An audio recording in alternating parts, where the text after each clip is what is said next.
Hello दोस्तों, मैं हूँ विशाल और मैं आज की इस वीडियो में आपको बताने वाला हूँ दोस्तों कि आपके इंस्टाग्राम एप्लीकेशन में साउंड प्रॉब्लम आ रही है दोस्तों। जैसे कि आप स्टोरी चला रहे हो दोस्तों किसी की भी, तो आपको साउंड प्रॉब्लम आ रही है। जैसे कि ये क्लिक करा है मैंने, तो दोस्तों आप देख पा रहे होंगे साउंड प्रॉब्लम आपको देखने को मिल जाती है इस प्रकार से। तो ये प्रॉब्लम आपको देखने के लिए आ रही है दोस्तों। तो इस प्रॉब्लम कैसे फिक्स आउट करें एंड कैसे सोल्व करें, आज की वीडियो में आपको बताने वाला हूँ। वीडियो में एंड तक नहीं रहना, वीडियो चलेगी वीडियो को लाइक एंड शेयर सब्सक्राइब करता है। चलिए दोस्तों वीडियो को शुरू करते हैं। तो जैसे कि दोस्तों हमको चले जाना है अपने मोबाइल के प्ले स्टोर एप्लीकेशन पे, और यहाँ पर सर्च बार में सर्च कर लेते हैं हम इंस्टाग्राम एप्लीकेशन को, और यहाँ से अपडेट आ रहा हो तो अपडेट कर लेना है। इतना करने के बाद में दोस्तों अपना इंटरनेट डाटा ऑन ऑफ करके ट्राई कर लेना है। इतना करने के बाद में आपको अपने मोबाइल की सेटिंग में चले जाना है। सेटिंग में जाने के बाद दोस्तों यहाँ पर ऐप्स का ऑप्शन देखने को मिल जाता है, ऐप्स पे क्लिक कर देना है। क्लिक करने के बाद में दोस्तों यहाँ पर ऐप मैनेजमेंट का ऑप्शन आ गया, इस पर क्लिक कर देना है। क्लिक करने के बाद में दोस्तों यहाँ पर सर्च बार में सर्च करते हैं इंस्टाग्राम एप्लीकेशन को।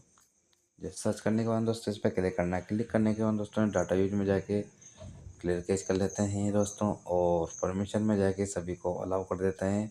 अलाउ करने के बाद में दोस्तों फोर स्टॉप कर लेते हैं। फोर स्टॉप करने के बाद में दोस्तों आपको एक बार अपने मोबाइल की पावर बटन को लॉन्ग प्रेस करना है। लॉन्ग प्रेस करने के बाद में आपको रिपोर्ट कर लेना है। रिपोर्ट करने के बाद दोस्तों आपको इंस्टाग्राम एप्लीकेशन को ओपन करना है दोस्तों।